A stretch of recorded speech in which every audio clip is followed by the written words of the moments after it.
बिस्मिल्लाहिर्रहमानिर्रहीम। आज का जो हमारा लेक्चर है वो है analysis of compression member as a strut. हमने इससे पहले analysis and design of compression member as a column से रिलेटेड थ्योरी और प्रॉब्लम सॉल्व। तो आज हम स्टार्ट करेंगे analysis of compression member as a strut, और इस लेक्चर के बाद नेक्स्ट लेक्चर में हम करेंगे design of compression member as a strut. तो स्ट्रट होती क्या है, ये डिटेल्ड लेक्चर पढ़ा हुआ है कंप्रेशन मेंबर से रिलेटेड। जो इंट्रोडक्टरी लेक्चर था उसमें कंप्रेशन मेंबर में मैंने कॉलम और स्ट्रट का डिफरेंस बताया था। मैं इतनी डिटेल में नहीं जाऊंगा, थोड़ी सी बातें बता के इसको सम अप करता हूँ और अपने मेन टॉपिक की तरफ आता हूँ। अब स्ट्रट जो होती है वो या तो वर्टिकल पोजीशन में होती है या हॉरिजॉन्टल पोजीशन में हो सकती है या किसी भी एंगल पे इंक्लाइंड हो सकती है। कॉलम क्या होता है? कॉलम एक वर्टिकली ओरिएंटेड है ना, कॉलम तो वर्टिकली ओरिएंटेड होता है, लेकिन स्ट्रट और कॉलम में ये डिफरेंस होता है। हैं दोनों कंप्रेशन मेंबर, स्ट्रट भी कंप्रेशन मेंबर है, कॉलम भी कंप्रेशन मेंबर है। ठीक है, both are the names of structural members. लेकिन स्ट्रट की जो ओरिएंटेशन होती है वो किसी भी एंगल पे इंक्लाइंड हो सकता है, या वर्टिकल पोजीशन में भी हो सकता है, या हॉरिजॉन्टल पोजीशन में भी हो सकता है। और जो वर्टिकली ओरिएंटेड स्ट्रट होती है उसको हम कॉलम कहते हैं। ठीक है, और स्टड जो है वो यूज होती है रूफ ट्रसेस में, हम यूज करते हैं, स्टील ब्रिजेस में यूज करते हैं, और इसका मेन पर्पस होता है to maintain the rigidity of the structure. ठीक है, and to take the axial compressive forces. और एक और चीज मैंने बताई थी कि जो कॉलम होता है वो डिजाइन किया जाता है to take gravity loads, bending and shear. लेकिन स्ट्रट को डिजाइन नहीं किया जाता to take gravity loads. Strut is not design to take gravity load, ये चीज इंपॉर्टेंट याद रखनी है। और हैं दोनों structural elements, structural members, both are subjected to compression, column and strut. अब आते हैं मेन टॉपिक की तरफ, analysis of compression member as a strut. अब एनालिसिस और डिजाइन के दो प्रॉब्लम्स होते हैं, दोनों में फर्क क्या है? एनालिसिस में आपको सेक्शन गिवन होता है, आपने उस सेक्शन की डिजाइन कंप्रेसिव स्ट्रेंथ निकालनी है, और डिजाइन में आपको कंप्रेसिव स्ट्रेंथ या फैक्टर्ड स्ट्रेंथ या फैक्टर्ड लोड या compressive load, design compressive load वो गिवन होता है, और आपको सेक्शन सुटेबल सिलेक्ट करना पड़ता है फॉर दैट स्पेसिफिक लोड। ठीक है, ये फर्क। तो हम आज स्टार्ट करेंगे एनालिसिस। हमें कोई सेक्शन दिया जाएगा, ठीक है, उस सेक्शन की हमने डिजाइन कंप्रेसिव स्ट्रेंथ निकालनी है। तो एनालिसिस में हम मतलब बजाय इसके कि डायरेक्ट प्रॉब्लम पे जाएं, पहले हम थोड़ा सा फार्मूला जो यूज होने हैं उनको अरेंज कर लेते हैं कि कौन कौन से जो फार्मूलाज हैं वो यूज होने हैं for the design, for the analysis of compression member as a strut. तो बेसिकली मैंने बताया कि एनालिसिस में हम क्या फाइंड करते हैं? Design strength. ठीक है, सो जो डिजाइन स्ट्रेंथ होती है उसका आप फैमिलियर हो, फार्मूला क्या होता है? P D is equal to A E multiply by F C D. ठीक है, ये फॉर्मूला है। अब इस फॉर्मूले में दो चीजें हैं unknown, A E and F C D. अब ए ई कहाँ से निकलता है? ए ई निकलता है स्टील टेबल से। ठीक है, आपके सेक्शन गिवन होता है, आपने उस सेक्शन का जो इफेक्टिव एरिया होता है वो आपने स्टील टेबल से देखना होता है। ए ई का तो प्रॉब्लम सॉल्व हो गया। अब रहेगी बात एफ सी डी की। एफ सी डी क्या होती है? F C D is the design compressive stress. FCD का जो फॉर्मूला है for the analysis of compression member as a strut, ये सिर्फ स्ट्रट के केस में। हमने जो कॉलम का केस पढ़ा था वो और था।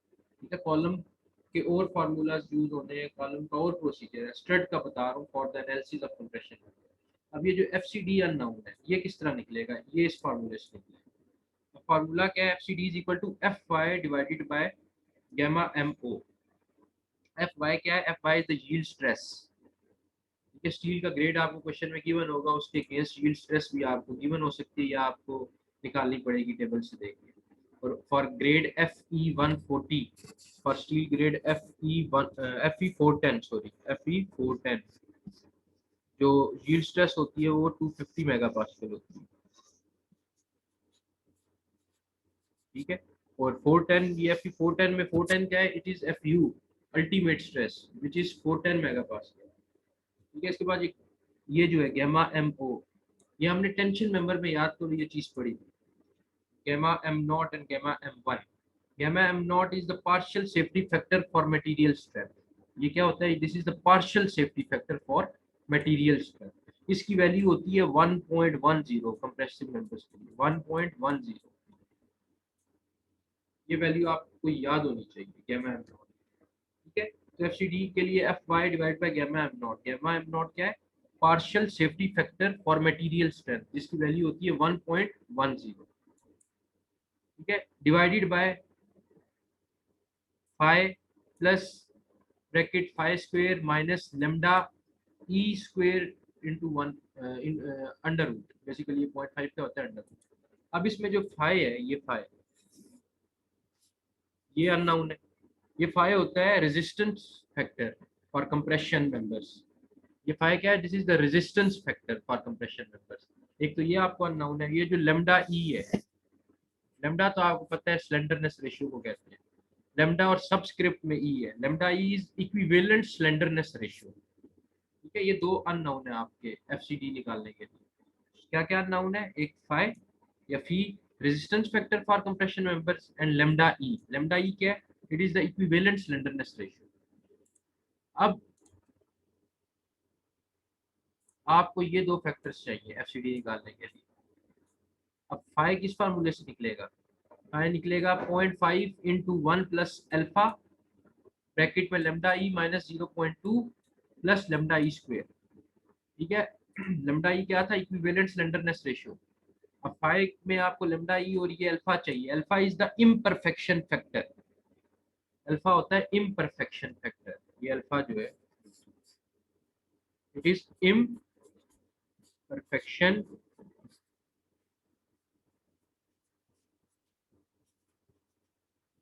फैक्टर। जो इम्परफेक्शन फैक्टर होता है, it considers all the relevant defects in the real structure. और इम्परफेक्शन फैक्टर जो होता है, it is associated with buckling class, with each buckling class. चार बकलिंग क्लासेस पड़ी थी ना, A B C D. So alpha की जो वैल्यू होती है हर बकलिंग क्लास के लिए अलग होती है। जैसे कि एक बता देता हूँ कि जो अल्फा की वैल्यू है, ये टेबल से हम देखेंगे, स्टील टेबल से परफेक्शन फैक्टर। अल्फा की जो वैल्यू होती है फॉर बकलिंग क्लास ए, वो होती है 0.21। और अल्फा की वैल्यू जो होती है फॉर बकलिंग क्लास सी, वो होती है 0.49। अब जो जो अल्फा की वैल्यू 0.21 है फॉर बकलिंग क्लास ए, ठीक है, ये हम यूज करते हैं रोल्ड सेक्शन के लिए। ठीक है, और अल्फा की जो वैल्यू है 0.49 फॉर बकलिंग क्लास सी, ये हम यूज करते हैं फॉर एंगल सेक्शन। ये मैंने शायद बताया भी था। ठीक है, सो ये 0.49 एंगल सेक्शन के लिए और 0.21 रोल्ड सेक्शन के लिए। So alpha is the imperfection factor which considers all the relevant defects in real structure. और ये वैल्यू हम टेबल से लेते हैं अल्फा की। और अल्फा की वैल्यू हर बकलिंग क्लास के लिए अलग होती है। चार बकलिंग क्लासेस हैं, A B C D. For buckling class A alpha की वैल्यू 0.21 मुझे याद थी, मैंने लिख दी। For buckling class C 0.49। Similarly buckling class B के लिए एक वैल्यू होती है और एक वैल्यू बकलिंग क्लास डी के लिए होती है। So alpha is imperfection factor which is associated with each buckling class। Buckling class क्या थी, बकलिंग क्लास बेसिकली वो जो फोर क्लासेस थी, A B C D. Buckling class क्यों यूज करते हैं हम, it is use to incorporate local buckling of plate element of the member cross section. ठीक है, सो लोकल बकलिंग को इनकॉर्पोरेट करने के लिए प्लेट एलिमेंट के लिए हम बकलिंग क्लास यूज करते हैं। ये हम पहले भी डिजाइन ऑफ कॉलम में बकलिंग क्लास देख चुके हैं कैसे लेते हैं। उसके बाद आगे चलो, ये फाइव में हमें अल्फा चाहिए, अल्फा हमें मिल जाएगा फ्रॉम स्टील फ्रॉम कोड। अब ये कहाँ से लेके आए, जो यहाँ पे भी आ रहा था लेमडा ई। लेमडा ई का ये फार्मूला है। ठीक है, लेमडा ई का क्या फार्मूला है, K one plus K two into lambda V B square plus K three multiply by lambda five square. ये के टू के साथ मल्टीप्लाई हुआ है lambda V B square plus K three के साथ मल्टीप्लाई हुआ है लेमडा फाइव स्क्वेयर। अब लेमडा ई तो निकालना था, लेकिन ये अब मजीद अननाउन आ गए। अब के वन के टू और के थ्री ये कॉन्स्टेंट्स है।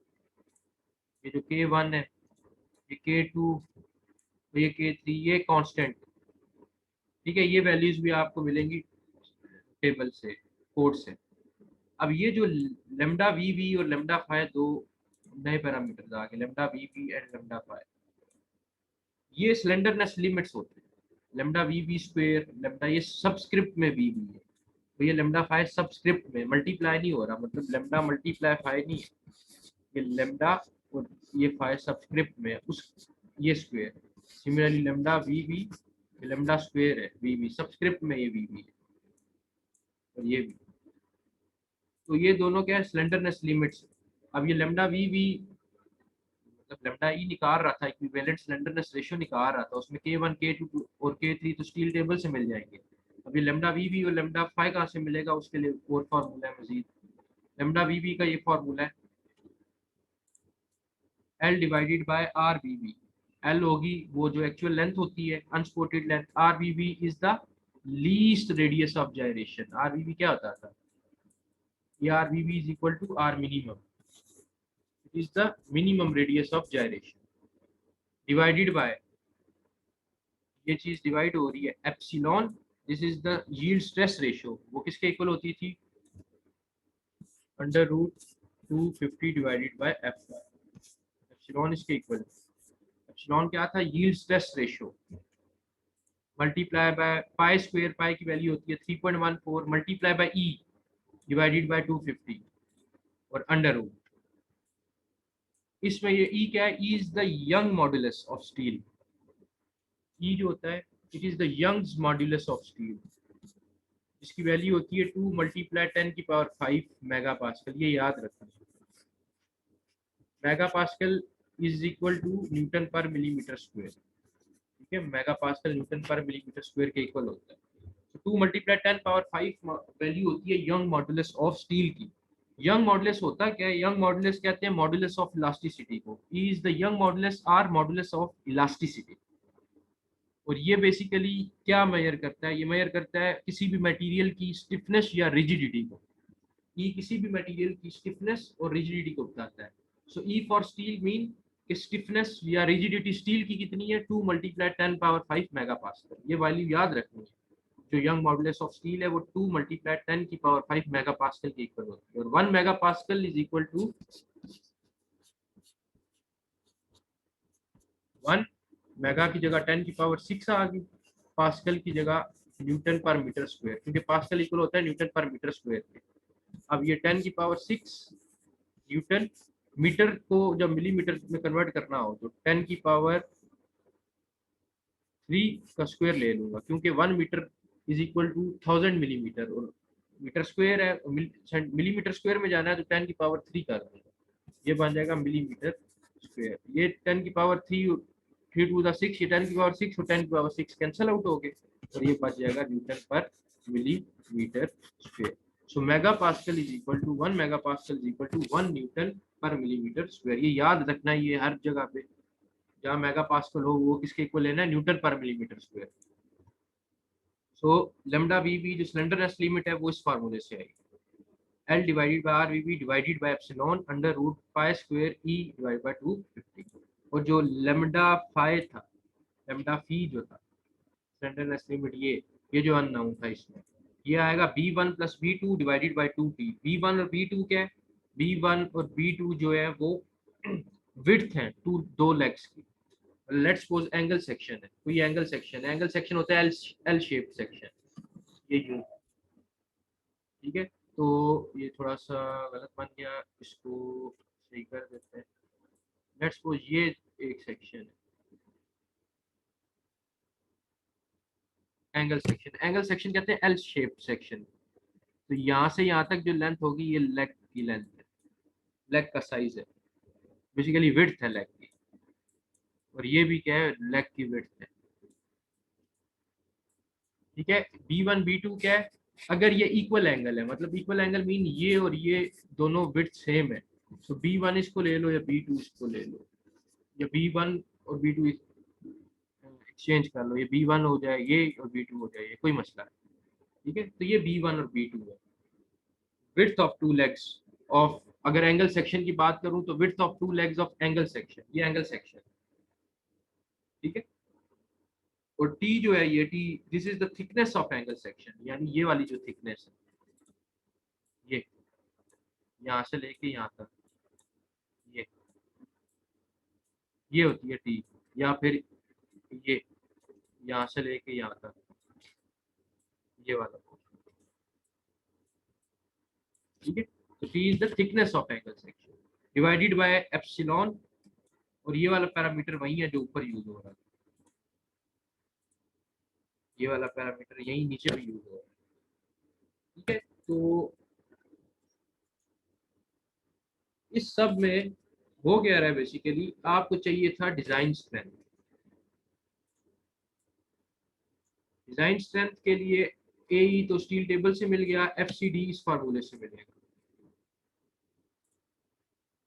अब इस फार्मूले में ये चीज भी मिल जाएगी, ये भी मिल जाएगी, फाई और लेमडा ई नहीं मिलेगा, तो लेमडा का ये फार्मूला है। अब इस लेमडा के फार्मूले में अननोन है alpha, alpha imperfection factor steel table से मिल जाएगा, और ये जो लेमडा ई था और इसमें भी लेमडा ई था, इसके लिए ये फार्मूला है। अब इसमें K1 K2 और K3 तो मिल जाएगा आपको कोड से, लेमडा वी और लेमडा जो फी है या लेमडा फाई जो है, इसके लिए आपको लगाना पड़ेगा ये फार्मूला। लेमडा वी जो स्लेंडरनेस लिमिट है उसके लिए ये फार्मूला यूज करोगे, और लेमडा फाई के लिए ये यूज करोगे। तो ये था एनालिसिस में जो आपने फार्मूलाज यूज करने हैं एनालिसिस करते हुए, वो सारे एक तरतीब में मैंने लिख दिए। तो आप जब स्टार्ट करोगे कैलकुलेशन तो यूं बैक साइड की तरफ से स्टार्ट करोगे, कि आपको ये जब चीजें lambda phi, lambda V, lambda E, ये फाई, एफसीडी, ये चीजें मिलेंगी तो आप डिजाइन स्ट्रेंथ निकालोगे। एंड पे आपके आपने डिजाइन स्ट्रेंथ निकाल ली है ना, तो आपने जब स्टार्ट करनी है अपनी कैलकुलेशन तो आपने एंड से स्टार्ट करनी है। पहले लेमडा फाई निकाला, फिर लेमडा वी निकाला, फिर लेमडा ई निकाला, फिर फाई निकाला, इस तरह एंड पे आपने डिजाइन को प्रेसिस कर निकाला। क्योंकि ये वो जो चीजें मैंने अभी सब बताई है लिखी हुई है यहाँ पे, कि A is effective area, Fy is yield stress, Phi is the resistance factor, FCD is the design compressive stress, gamma mo is the partial safety factor, alpha is the imperfection factor। ये सब चीजें mention है। अब चलते हैं अपने problem की तरफ। सो एनालिसिस से रिलेटेड प्रॉब्लम में कैसे पता चलेगा? क्वेश्चन में आपको सेक्शन गिवन होगा और आपसे कहा जाएगा डिजाइन कंप्रेसिव स्ट्रेंथ निकालो। ये देखो क्वेश्चन में आपको सेक्शन गिवन है और आपसे ये कहा जा रहा है कि इसकी डिजाइन कंप्रेसिव स्ट्रेंथ निकालो। इसका मतलब ये एनालिसिस का प्रॉब्लम। अच्छा, ये जो क्वेश्चन सबसे पहले पेपर में ये आपका क्वेश्चन जो है वो गिवन है सेक्शन आईएसए। आईएसए से क्या बनता है? आईएसए से बनता है Indian, I for Indian, S for standard,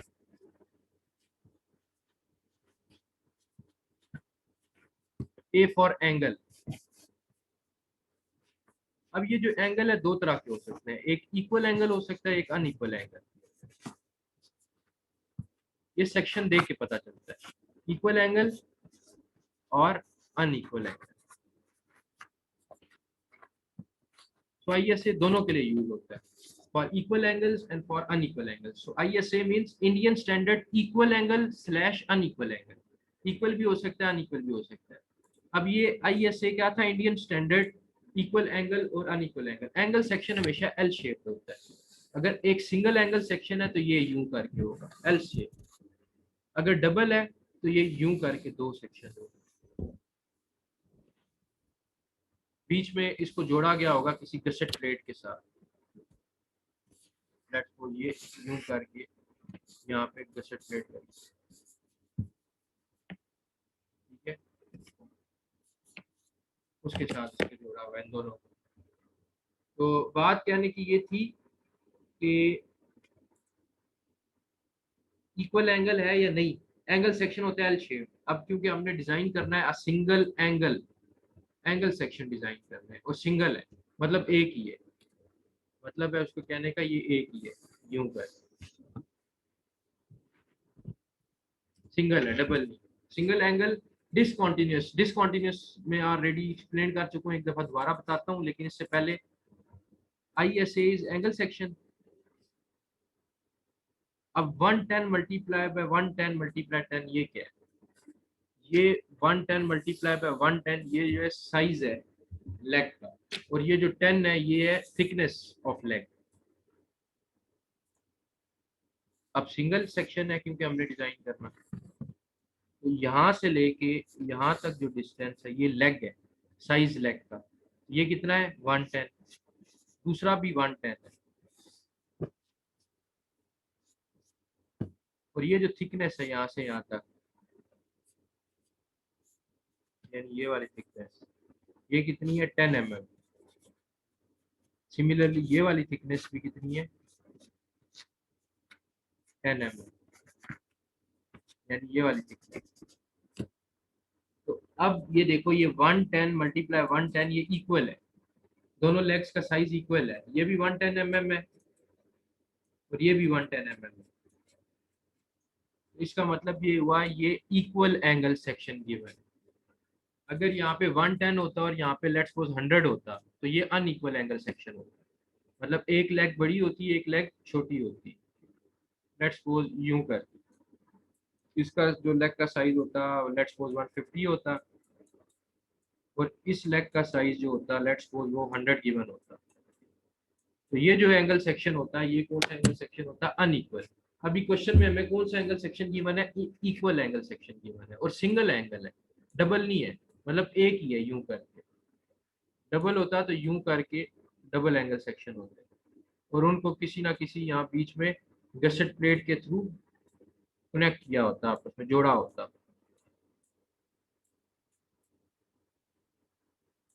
ठीक है, यूं करके। तो अभी हमारा केस है सिंगल। अच्छा, डिसकॉन्टिन्यूस और कॉन्टिन्यूस मेंबर, स्ट्रट मेंबर का मैंने बड़ी डिटेल में समझाया हुआ है, खैर उतनी डिटेल में मजीद तो नहीं जाऊंगा। तो जो रूफ ट्रस पे हमने पढ़ा था कि जो टॉप कॉर्ड मेंबर होता है रूफ ट्रस का, उसे हम कहते हैं कॉन्टिन्यूस स्ट्रट मेंबर। मतलब इस तरह हमने रूफ ट्रस बनाई थी।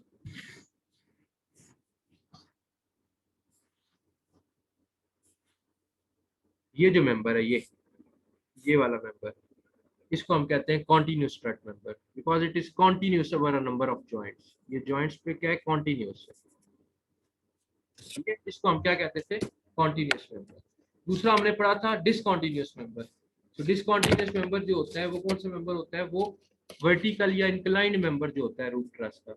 मतलब ये वाला जो मेंबर होगा, ये वाला, ये वाला, ये वाला, ये वाला, ये वाला, ये मेंबर कौन सा होगा? This is discontinuous strut member. जो दो जॉइंट्स के दरमियान के बीच में जो मेंबर होता है, इंक्लाइंड या फिर वर्टिकल। ठीक है, तो आपका एक है डिसकंटिन्यूअस स्ट्रट मेंबर, दूसरा है कॉन्टिन्यूअस स्ट्रट मेंबर। तो डिसकंटिन्यूअस स्ट्रट मेंबर कौन सा है? वर्टिकल और inclined member of roof truss. ये जो ये वाला मेंबर है ये। और कॉन्टिन्यूअस मेंबर कौन सा होता है? जो कि कॉन्टिन्यूअस होता है over a number of joints, जैसे कि top chord member of roof truss ये हो गया, ये वाला मेंबर हो गया। इस मेंबर को हम क्या कहेंगे? Continuous member. अच्छा जी,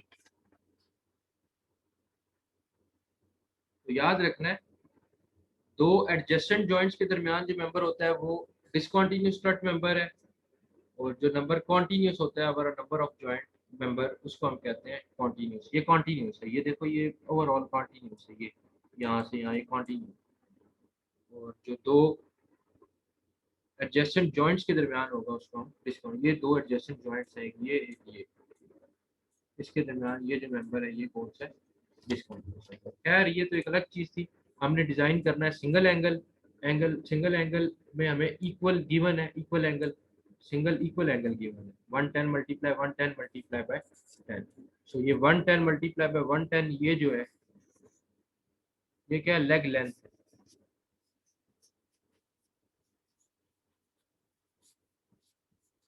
और ये जो 10 गिवन है ये क्या होती है? ये थिकनेस गिवन होती है, थिकनेस ऑफ।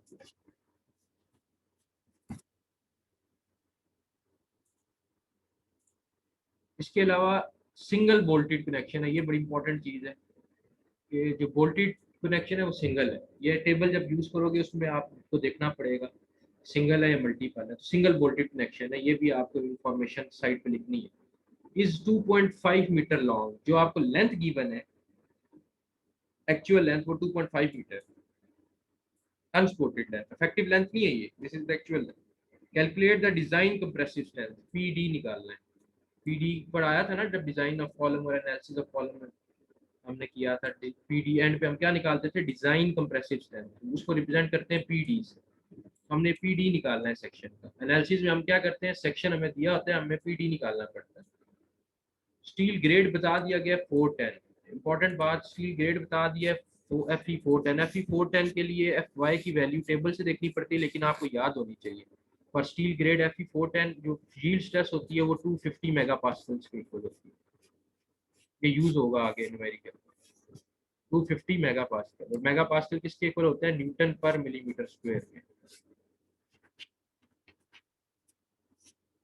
और FU जो होता है F10 का, वो F10 410 ही होता है, ये FU ही है basically, mega pascal.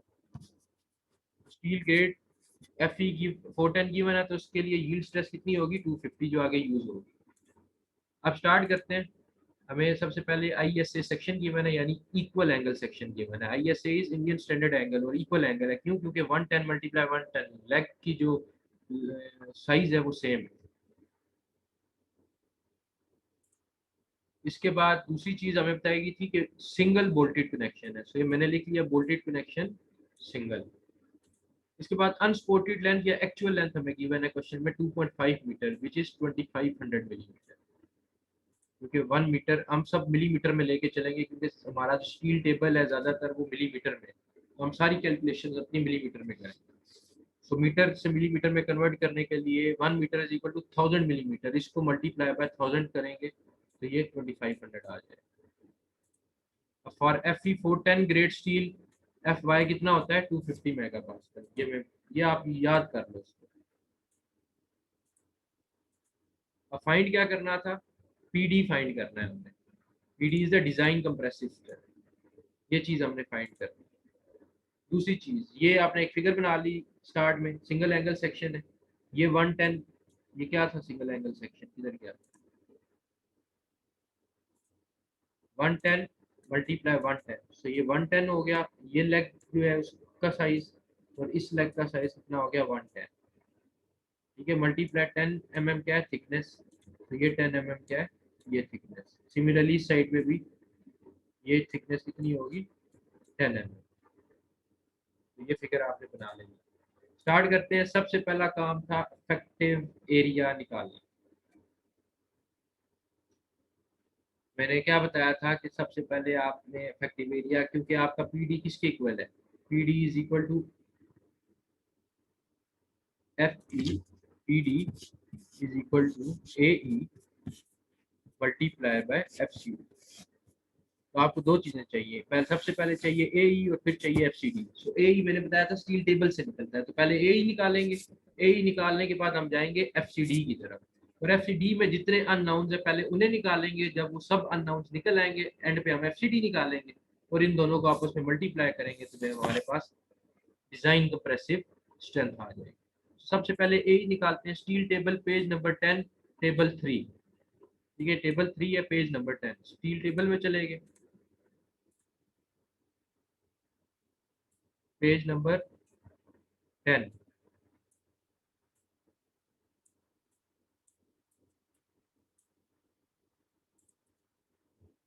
Page number कौन सा था, पेज नंबर था 10।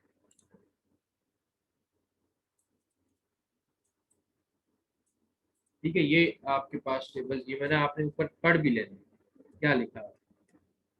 अब ये देखो, ये लिखा हुआ है रोल्ड स्टील इक्वल एंगल हमारा, क्योंकि क्वेश्चन में इक्वल एंगल ही गिवन है। ठीक है, इक्वल एंगल सेक्शन, इस तरह का ये एक एंगल सेक्शन गिवन था। ठीक है, ये वाला, और डायमेंशन एंड प्रॉपर्टीज गिवन है। अब हमारा जो सेक्शन था वो था 110 मल्टीप्लाई बाय 110, क्या था सेक्शन, सेक्शन ये था 110 मल्टीप्लाई 10 मिलीमीटर थिकनेस, ये चीज अब याद रखनी है। इधर गए हम तो ये देखो ये है सामने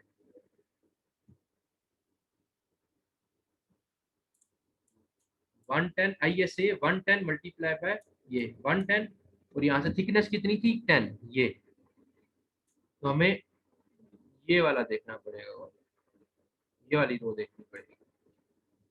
ठीक है, तो अब सबसे पहले ऊपर आपको आप ये देख लो गिवन क्या क्या है। ये देखो ये थिकनेस है, ये सेक्शनल एरिया है, weight, centre of gravity, distance. हमें चाहिए यहाँ से सेक्शनल एरिया, हमें ये चीज चाहिए। ठीक है, हमें ये सेक्शनल एरिया चाहिए, यानी ये वाला कॉलम जिसपे मैं नीचे आया। तो मेरा ये बनेगा ई अगेंस्ट ये वाला। ठीक है, 10 के अगेंस्ट, 10 थिकनेस के अगेंस्ट।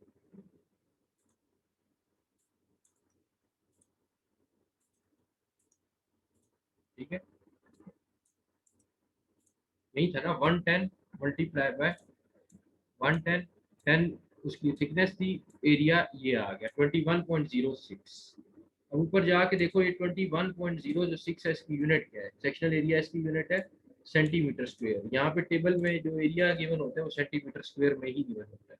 सो 21.06 सेंटीमीटर स्क्वायर मैंने यहाँ पे लिख लिया 21.06 सेंटीमीटर स्क्वायर। अब इसको मिलीमीटर में भी कन्वर्ट कर लेते हैं, मिलीमीटर स्क्वायर में भी, क्योंकि आगे यूज हमने मिलीमीटर स्क्वायर में ही करना है। So 1 centimetre square is equal to 100 millimetre square, क्योंकि 1 सेंटीमीटर में 10 सेंटीमीटर होते हैं और 1 सेंटीमीटर स्क्वायर में 100 सेंटीमीटर स्क्वायर मिलीमीटर स्क्वायर होगा। सो मल्टीप्लाई बाय 21.06 को जब 100 से मल्टीप्लाई किया तो मिलीमीटर स्क्वायर में एरिया आ गया। अब आते हैं सेकंड स्टेप की तरफ, वो था डिजाइन कंप्रेसिव स्ट्रेस FCD निकालना। FCD का फार्मूला बताया था, उसमें जो अननाउन है पहले हम वो निकालेंगे। मैं आपको स्टार्ट में बता चुका हूँ किस तरह हमने चलना है, तो ये अब दोबारा एक्सप्लेन नहीं कर रहा कि लेमडा वी भी कहाँ से आया। ठीक है, FCD के लिए स्टार्ट में मैंने बताया था कि जो सारे अननोन पैरामीटर है एंड से शुरू होगा, सारे जब अननोन पैरामीटर्स निकल जाएंगे एंड पे FCD का फार्मूला लगाऊंगा तो निकल जाएगा। तो पहला अननोन था lambda V, slenderness limit, which is equal to L divided by, अच्छा ये फार्मूला गिवन है, अगर आप देखना चाहते हो तो पेज नंबर 48 IS कोड दिखा भी देता हूँ, पेज नंबर 48। ठीक है, ये गिवन है।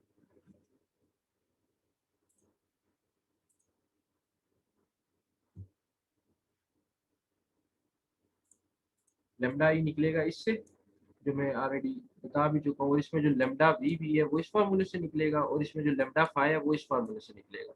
एक चीज यहाँ करेक्ट कर लो, ये एप्सिलॉन नहीं, यहाँ पे ई आएगा। सिमिलरली यहाँ पे भी एप्सिलॉन नहीं, यहाँ पे ई आएगा। ठीक है, यहाँ पे इस फार्मूले में ई आएगा एप्सिलॉन की जगह, ये फाई स्क्वायर ई है, इस एप्सिलॉन की जगह ई आएगा, यंग मॉडुलस ऑफ स्टील आएगा। ठीक है, ये रेक्टिफिकेशन कर देना। ठीक है, ये कोड में गिवन है, जो चीज मैं ऑलरेडी आपको बता चुका हूँ। ठीक है, तो ये फॉर्मूला क्या है, lambda V B is equal to L B B divided by epsilon five square E divided by 250। अब एल आपको पता है, क्वेश्चन में गिवन था ना एल, वो जो अनसपोर्टेड लेंथ गिवन थी आपको क्वेश्चन में, वो कितनी गिवन थी 2.5 मीटर, जिसको हमने कन्वर्ट किया था मिलीमीटर में, कितनी बन गई थी 2500 मिलीमीटर। इसके बाद आर वी बी चाहिए हमें, इसमें हमें आर वी बी चाहिए ना, ये वाला आर वी बी क्या होता है, minimum radius of gyration. So R V B हमें मिलेगा स्टील टेबल से। ठीक है, सो आर वी बी के लिए हम चलेंगे पेज नंबर 11 स्टील टेबल के। ये पेज नंबर 10 था, उसी से नेक्स्ट पेज पे ये पेज नंबर 11। ठीक है, इस पे आपने सेक्शन देख लेना है ऊपर कि ये कौन सा रोल्ड स्टील इक्वल एंगल, बिल्कुल यही है हमारा। और हमारा सेक्शन कौन सा था, ये वाला था ISA 110 मल्टीप्लाई 110। ठीक है, इसमें हमारा जो रो थी, देखो ऊपर जो हमने देखी थी हमारी, यहाँ से देखो 110 सेकंड सेकंड रो बनती थी ना 8 के नीचे, ये वाली सेकंड रो थी ना, फर्स्ट सेकंड। तो इसमें भी हम सेकंड रो में जाएंगे, ये फर्स्ट और ये सेकंड, ये 140 वाली सेकंड रो में हमें चाहिए रेडियस ऑफ जायरेशन। ये देखो ये सारे radius of gyration, R X X, R Y Y, R U U, R V V, हमें चाहिए मिनिमम। इन तीनों कॉलम में से जो मिनिमम होगा वो लेना है। तो हमें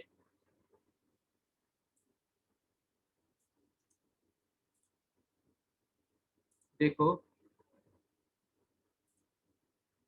इन तीनों में से ये जो तीन है, ये तीनों रेडियस ऑफ जनरेशन है। ये तीन 3.66, 4.25, 2.1, इन तीनों में से मिनिमम कौन सा? ये 2.1। ठीक है, तो ये जो 2.14 है, ये देख लो, ये क्या है? R V we.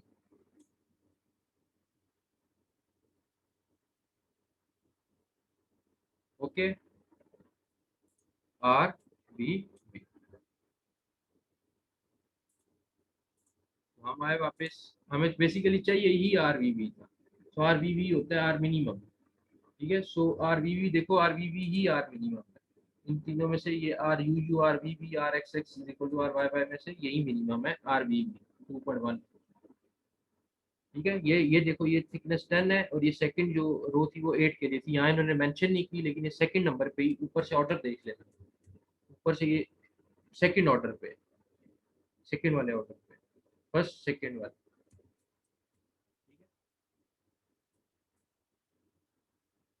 तो ये फर्स्ट और ये सेकंड, ये जो जिसको मैंने हाईलाइट किया। तो आर वी वी आ गया हमारे पास, जो था minimum radius of gyration, radius of gyration about minor axis. Epsilon, अब इसमें एप्सिलॉन कैसे निकालेंगे? एप्सिलॉन किसके इक्वल था? Under root 250 divided by F Y. ठीक है, ये under root 250 divided by F Y, इसको हम कहते हैं यील्ड स्ट्रेस रेशियो।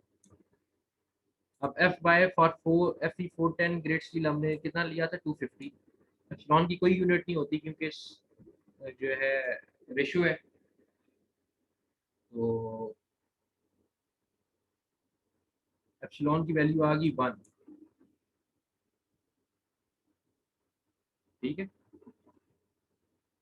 कैसे? 250 divided by 250 under root 1 is equal to 1, epsilon की वैल्यू 1 आ गई। इसके बाद ई चाहिए था हमें इस फॉर्मूला में, ये ई यंग्स मॉडुलस। अब यंग मॉडुलस मैंने बताया था कि 2 मल्टीप्लाई 10 की पावर 5 मेगा पास्कल के इक्वल होता है। यंग मॉडुलस स्टील का कितना होता है? 2 मल्टीप्लाई 10 की पावर 5 मेगा पास्कल। और पाई किसके इक्वल होता है? 3.14, वो जो फार्मूला था। अब सारी वैल्यूज आ गई हमारे पास। आपने एल की जगह 2500 मिलीमीटर पुट कर दिया, आर वी वी की जगह उसकी वैल्यू 21.4 मिलीमीटर में पुट कर दी, एप्सिलॉन की जगह 1 आ गया, पाई की जगह 3.14 होल स्क्वायर। ई यंग मॉडुलस कितना था? 2 मल्टीप्लाई 10 की पावर 5 मेगा पास्कल था, जो कि इक्वल होता है न्यूटन पर मिलीमीटर स्क्वायर के, डिवाइडेड बाय 250। जब इसको सॉल्व किया तो आपके पास लेमडा वी वी किसके इक्वल आ गया? 1.31 के इक्वल आ गया। नेक्स्ट, लेमडा फाइव निकालना था आपने, वो किसके इक्वल होता है? b1 + b2 divided by 2t epsilon under root, ये फार्मूला है उसका। अब ये पेज नंबर 48 पे गिवन है फार्मूला, ये मैंने आपको दिखाया भी, ये वाला फार्मूला। ठीक है, ये वाला फार्मूला।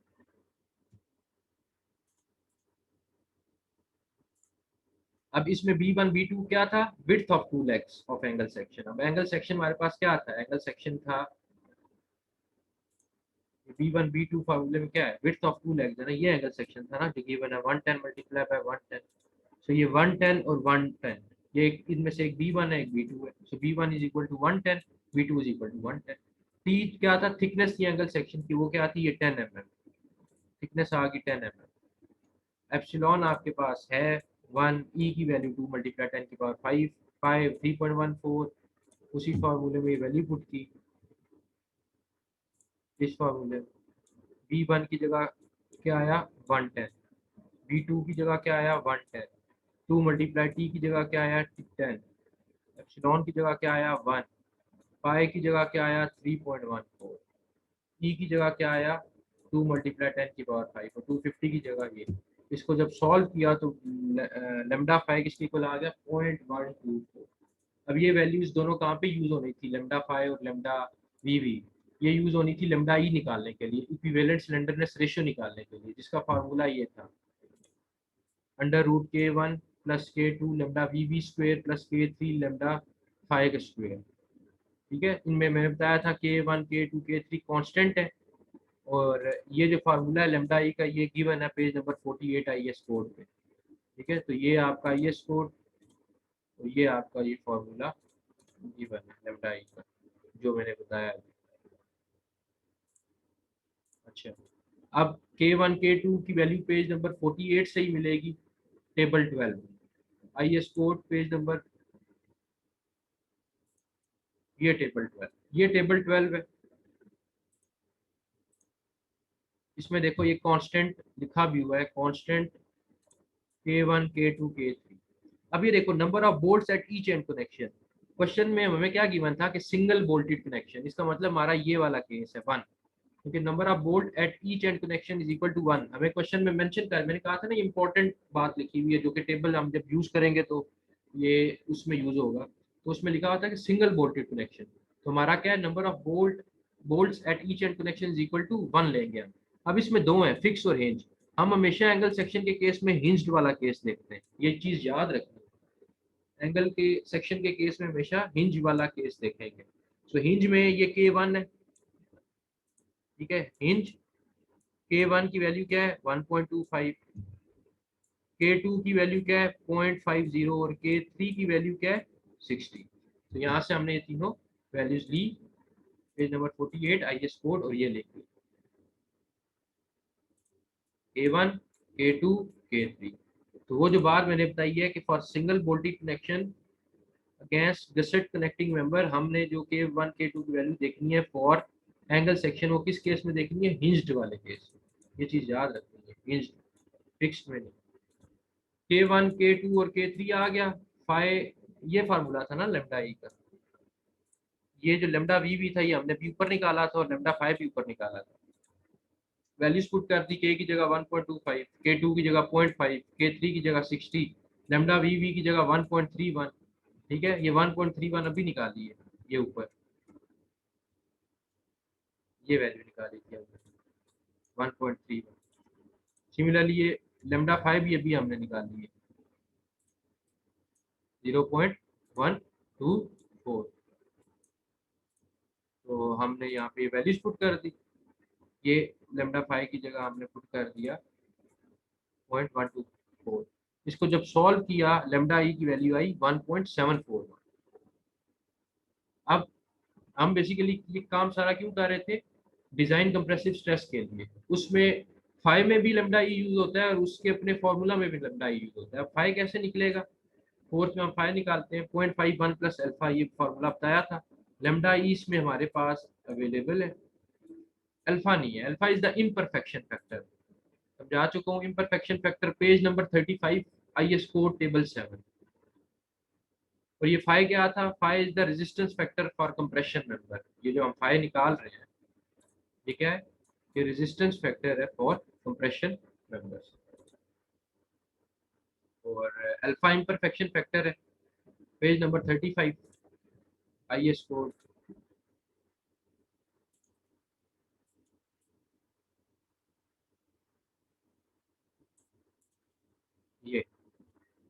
ये देखो जी, ये सामने गिवन है पेज नंबर 35, ये पेज 35 है,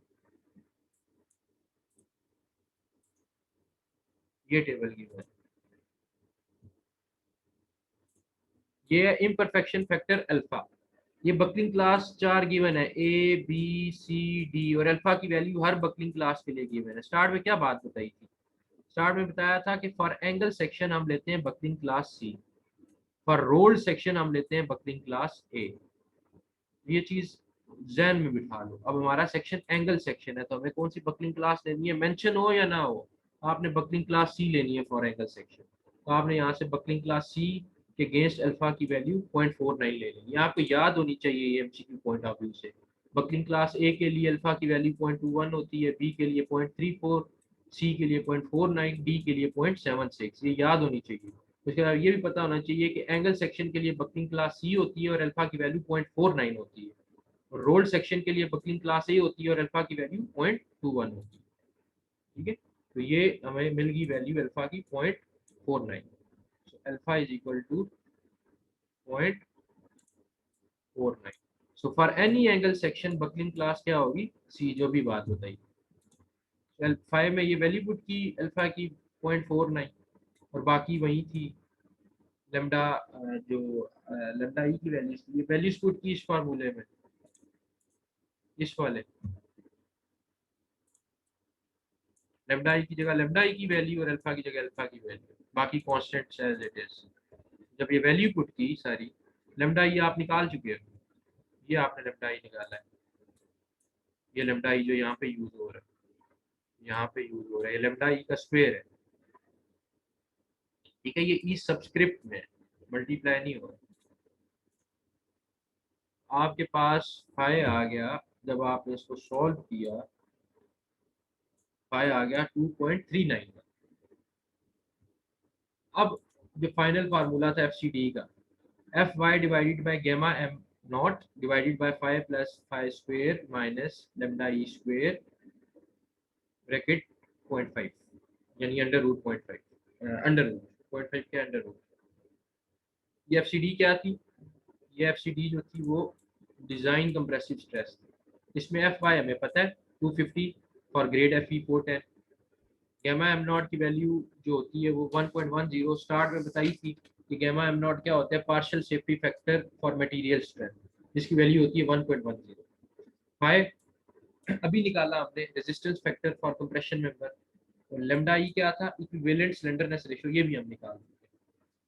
सब वैल्यूज पुट करनी है, एफसीडी हमारे पास आ जाएगा। तो एफ वाई की वैल्यू 250,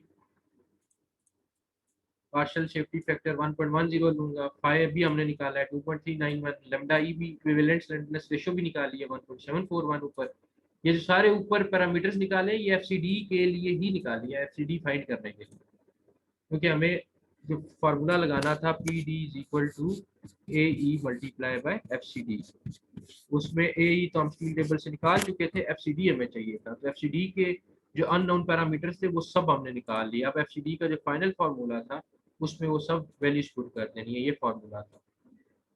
अब एफ वाई की जगह 250 आ गया, गैमा एम नॉट की जगह 1.10 आ गया, फाइ की जगह 2.391 जो भी हमने निकाला था, फाइ स्क्वेयर की जगह 2.391 का स्क्वेयर, लेमडा ई की जगह 1.74 का स्क्वायर, लेमडा ई स्क्वायर है, और ये 0.5 पावर 0.5, मतलब क्या हुआ इसका कि ये जो है ये चीज अंडर रूट में है, यही मतलब है।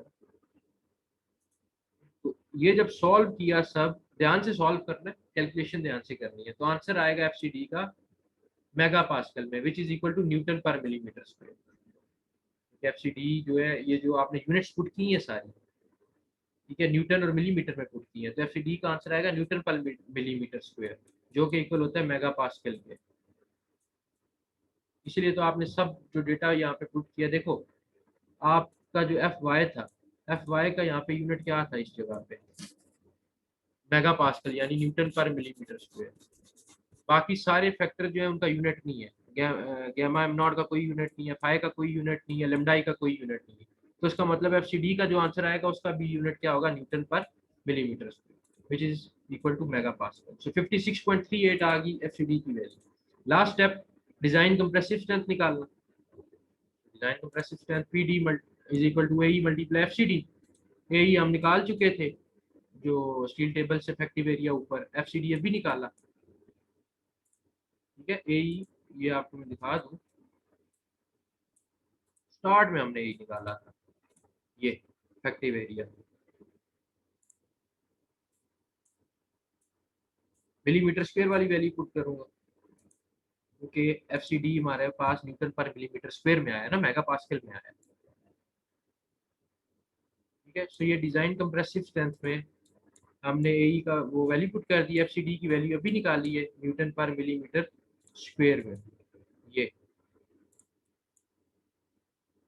ठीक है, तो इन दोनों को आपस में जब मल्टीप्लाई किया तो आंसर आया 118736। आंसर आएगा न्यूटन में। क्यों? क्योंकि ये इसकी यूनिट थी मिलीमीटर स्क्वायर और इसकी यूनिट थी Newton per millimetre square, mega pascal. ये कैंसिल आउट हो गए तो ये क्या बच गया? न्यूटन। तो पी डी कितना आ गया? 118736 न्यूटन। हमें चाहिए किलो न्यूटन। तो हमने इसको क्या किया? डिवाइडेड बाय 1000 कर दिया, क्योंकि 1 kilo newton is equal to 1000 newton. तो न्यूटन से किलो न्यूटन में जाना है तो डिवाइड करना पड़ेगा। तो डिवाइड किया तो ये पॉइंट यहाँ पे आ जाएगा। 118.736 kilo newton is the design compressive strength of the section given in the question. यही चीज हमने निकाला। सेक्शन हमें जो गिवन था 110 ISA 110 leg width है इसकी, 110 leg size multiply 10 is the thickness उसकी जो डिजाइन कंप्रेसिव स्ट्रेंथ यानी कि पीडी जो मेरे पास आई वो आई 118.736 किलो न्यूटन। यही चीज तो हमने निकाली थी। ये था जी analysis of compression member as a strut का न्यूमेरिकल। आई होप आप लोगों को समझ आ गई होगी। नेक्स्ट लेक्चर में हम पढ़ेंगे design of compression member as a strut. Thank you.